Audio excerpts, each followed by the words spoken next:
Chuo cha Uhasibu Arusha kinajivunia matokeo mazuri ya wanafunzi wanaosoma katika chuo hicho ambao wana mawazo ya kufanya biashara na ujasiriamali baada ya kumaliza chuo, lakini chuo hicho kimewawezesha kutimiza mawazo yao wakiwa chuoni kwa kuyatamia mawazo hayo kupitia mradi maalum na kuunganisha na wadau wanaoweza kuwasaidia.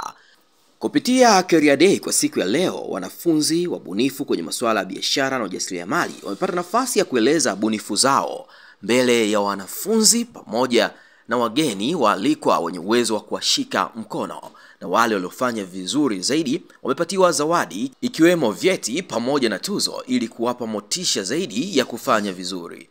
Uongozi wa Chuo cha Uhasibu Arusha unaeleza umuhimu wa Career Day na namna ambavyo wanawashika mkono vijana hao wabunifu kufikia katika ndoto zao. Siku ya leo tumeona jinsi ambavyo wanafunzi wengi wana mawazo mazuri na wengine wametengeneza mpaka bidhaa za kuweza kuuza. Wengine wameshakuwa ni wafanyabiashara, na ninaona hii Career Day imekuwa tuna matukio mengi ambayo yanawajenga wanafunzi kuonyesha vipaji vyao, lakini hii ni siku nyingine ya pekee ambayo pia tunataka kuangalia kwamba hii siku inakuwa ni siku ambayo tunaleta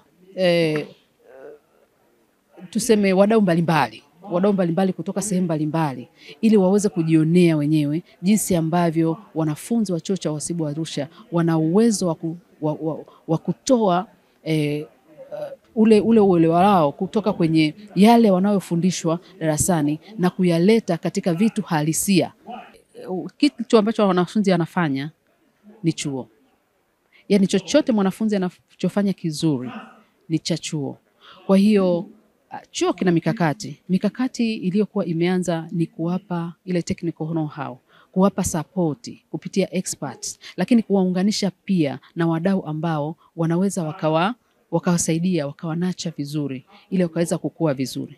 Lakini kama hilo halitoshi, chuo kina mpango wa kutafuta namna ya kuanzisha jinsi ambavyo tutaweza kuwasaidia financially. Japo tumesema kwamba fursa zipo, lakini wanafunzi wanakuwa wazito. Ila hatutachoka. Kwa jinsi ambavyo wanaona wenzao wanafanikiwa, ndio hivyo ambapo na wengine watakuja. Lakini tuna mkakati kabambe, nilikuwa naongea na Madam Pamela kule incubator kwamba tuwafikie, sio wote wataingia incubator, lakini tuendelee kuhubiri kwa wanafunzi kujitoa, kujiamini, kuja na mawazo, darasani kuwasaidia na kufanya mambo mengine ambayo kama ambavyo tunafanya kwenye assignment zao za darasani ambavyo zinaunganisha hizi practice ambazo zinafanyika. Na pia kuendelea kueleza kwamba tuna nafasi, tuko hapa kwa ajili yenu. Tunaamini ya kwamba ni wengi sana watakuwa wamejiunga, na hayo ndio mafanikio ambayo tunayoyatafuta. Miongoni mwa walioalikwa katika siku ya leo ni maafisa kutoka Temido ambao nao wameeleza kuwa wako tayari kuwashika mkono vijana hawa wabunifu kwenye masuala ya ubunifu wa ujasiriamali pamoja na biashara. Tuna mashirikiano mazuri sana na Chuo cha Uhasibu hapa Arusha, kwa maana ya kwamba tunapokea wanafunzi wanakuja pale kwa ajili ya field attachment kujifunza, lakini pia wale ambao wanakuwa wamemaliza Chuo cha Uhasibu wanakuja pale kwa ajili ya internship program. Kwa hiyo tumekuwa na mashirikiano mazuri, na kutoka katika hayo mashirikiano, kwa wale wanafunzi ambao wametengeneza teknolojia ambazo zinahitaji kuongeza thamani bidhaa zao, tunawakaribisha kwamba waje Temdo kwa ajili ya kuongeza thamani ya biashara zao na mashine zao ili kuhakikisha kwamba zinakwenda kufanya kazi vizuri zaidi na kutoa product ambazo zinakubalika sokoni.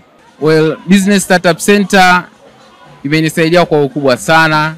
Maana nilikuwa sijui chochote kuhusu biashara au ujasiriamali, lakini walipotualika kwenye bootcamp mara ya kwanza mwezi wa 3, nilipata kujifunza zaidi kuhusu biashara, na ndio matamanio yangu hata tokea nikiwa shule. Kwa natamani sana kujua watu wanafanyaje biashara, wakina Bill Gates wanapataje hela, yani wanawezaje kumarket vitu vyao, kwa kupitia Business Startup Center walinichukua wakatufunza one way or another kuanzia mwanzo mpaka hapa tulipofika. Wakatufundisha how to pitch, kwa sababu in our world today opportunities zipo nyingi, lakini kuweza kuzifikisha kwa mtu inahitaji uwe na kidogo skills fulani ambazo zitakusaidia wewe kuweza kuongea na umati wa watu wakakuelewa, na pia wakakuwezesha kwa kushika mkono kufika pale ambapo unatarajia kufika. Habari hii inatokea jijini Arusha, inahusiana na hoteli ya kimataifa ya Parrot Hotel. Hoteli hii ina hadhi ya nyota 4 ya ukweli iliyopo Kaloleni jijini Arusha. Jengo lake ni la ghorofa lenye floor 13, vyumba 116 vya kulala vyenye hadhi tofauti tofauti. Hapa kuna executive suite, junior suite, executive, standard bedroom, double deluxe na twin bedroom. Parrot Hotel ndani yake ina migahawa miwili. Mmoja ni maalum kwa ajili ya kupata kahawa za aina zote. Sehemu ya pili ni ya kupata chakula pekee. Hapa kuna bar maalum yenye swimming pool iliyopo floor ya 3. Kuna kumbi za mikutano kubwa 2 na kumbi ndogo ndogo kwa ajili ya vikao. Katika Afrika Mashariki, Parrot Hotel kwa sasa ni hoteli ya mfano kutokana na ubora wa huduma zake.